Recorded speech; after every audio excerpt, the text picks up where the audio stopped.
So it's another day and another interview. This time we're actually taking a look at an interview between Pete Hines and The Know, which is another YouTube channel. I'm going to have a full link to the interview down below. I cover most of the interesting Fallout 76 stuff, but they talk quite a bit about the Elder Scrolls Blades as well as some of the other Bethesda Softworks games that are different from the Bethesda Game Studios games, and in this video I'm really only covering Fallout 76 and a bit of Starfield. So one thing that is extremely interesting about this interview compared to a lot of the other ones I've covered is they actually talk a lot about playing Fallout 76 in single player or solo. Obviously in Fallout 76 there's no true single player, but just actually going into the game without any of your friends, and it's pretty interesting. We haven't really seen this in too many other interviews. Despite that, I have covered quite a few interviews at this point, so if you are interested in checking out any of those alternatives, I tend to not go over the same information twice, but either way I'll put a few videos in the little eye. It'll open in a new tab so you can still watch this one, but again I make sure to not overlap information, so it'll always be something fresh and new. But also you kind of have to watch them all if you want to get all the information. Either way, one of the first questions, which is pretty interesting, is actually about the massive billboard. So if you guys don't know, there was a really big mural painted in downtown LA. I saw it in person. It was really freaking cool and really big. And in this interview, Pete Hines actually says they announced Fallout 76 the last day before they could start work on that massive mural. So they probably gave him a time frame of about 10 days, and I was like, alright, so if you announce the game now, it'll be done in time for E3, otherwise you can't. So moving on, talking about some of the actual gameplay of Fallout 76, Pete Hines actually says it's really not meant to be like one of those online survival, free-for-all games that you're so used to playing. This isn't a PvP game at heart, it's an RPG at heart that has PvP elements.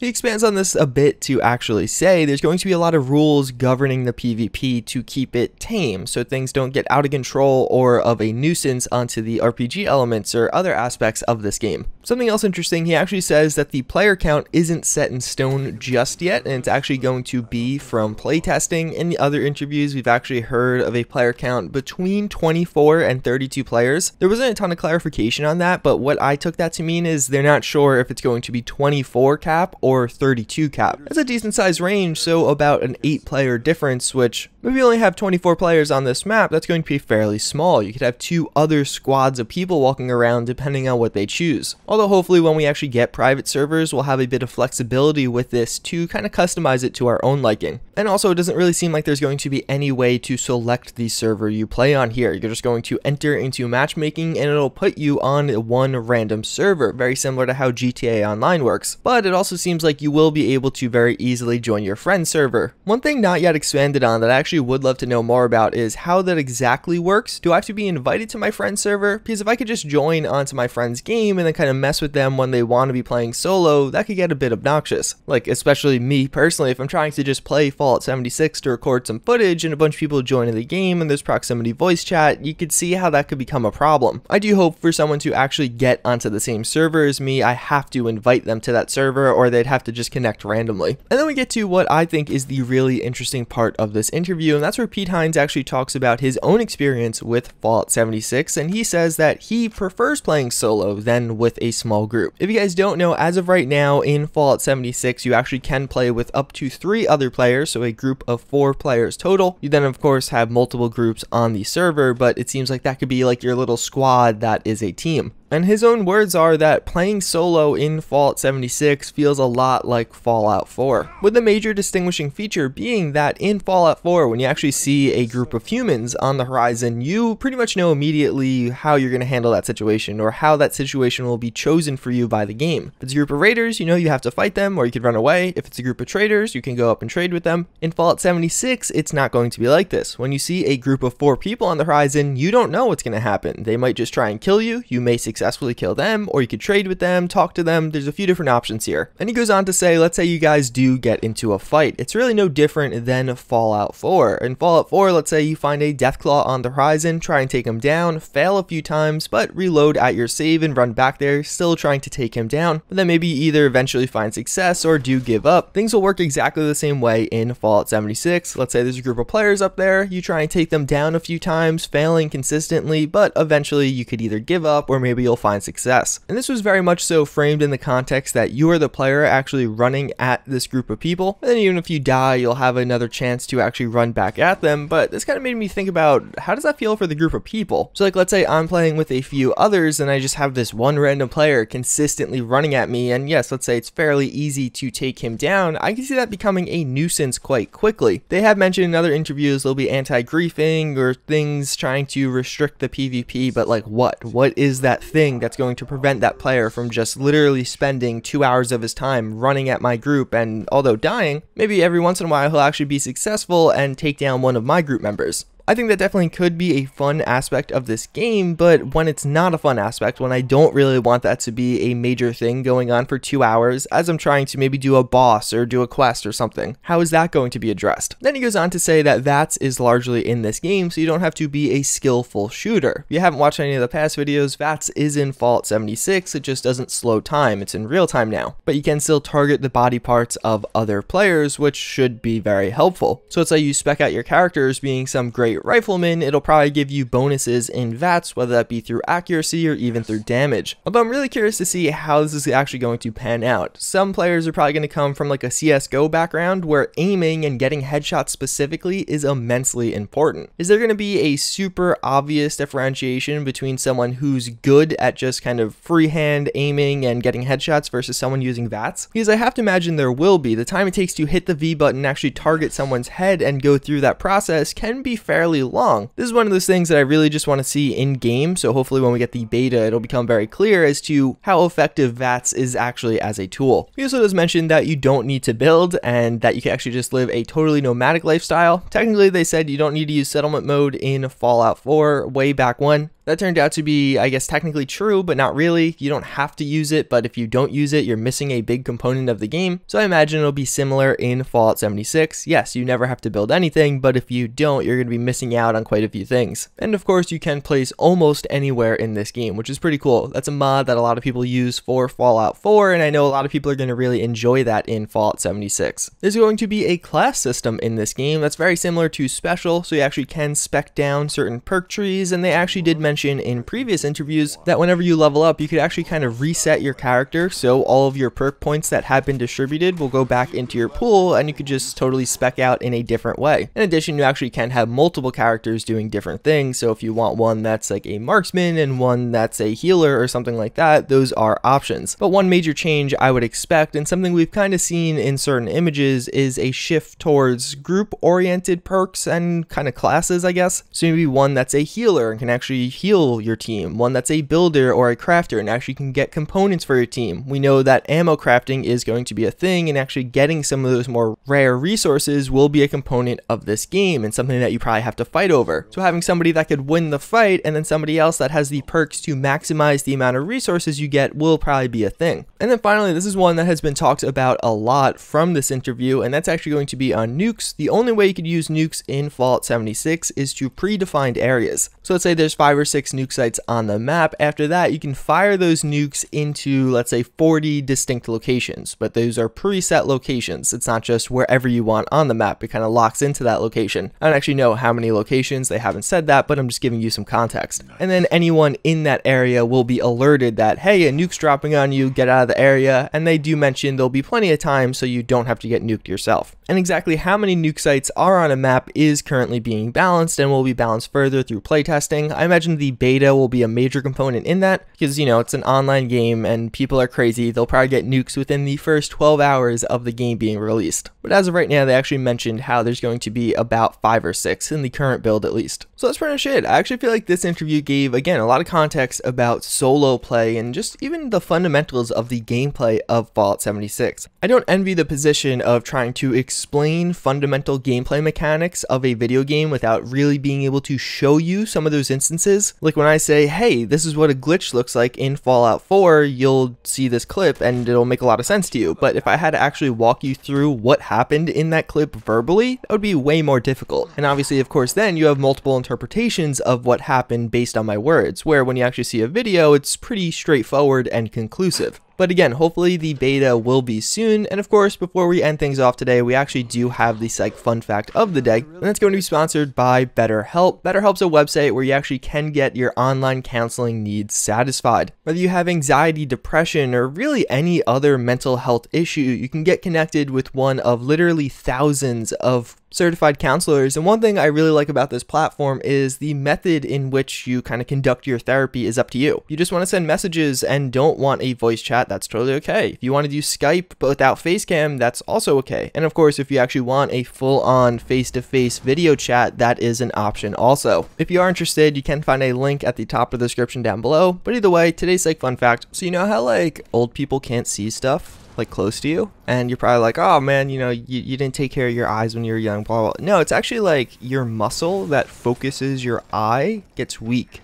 as you get old, and that's why so many people have, I don't know, who named these things? I know it's called hypermetropia. I don't know, I think it's farsightedness. It's like the opposite, but yeah, so like when you can't see things that are close to you, hypermetropia, that's due to actually the muscle in your eye that focuses your lens, which kind of makes it so your eye comes into focus on things near you, gets weak, as do many of your muscles as you get old, and that's why so many old people have to get glasses for things close to you. On the flip side, when you can't see things that are far away, otherwise known as myopia, that's typically due to some kind of genetic condition unless you actually have biological or physical damage to your eye in your life, but you'd probably know that. Otherwise, that is typically just due to your genetics, or rather your parents having crappy vision. Yeah, you wouldn't think about it, but actually a lot of psych classes, you have to go over the anatomy of the eye, and I'm actually quite well versed in it. So there you go, your eye psych fun fact of the day, something that will probably affect all of us as long as we make it that far. But with that, as always, again, I thank you all for watching. I hope you enjoyed this video, and I hope to see you all next time. Later.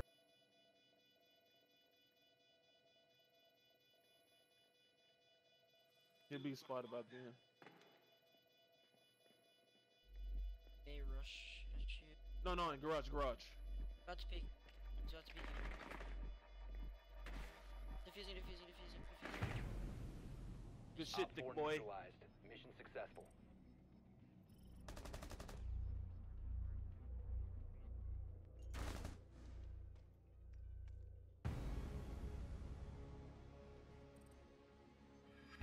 Nice job, guys.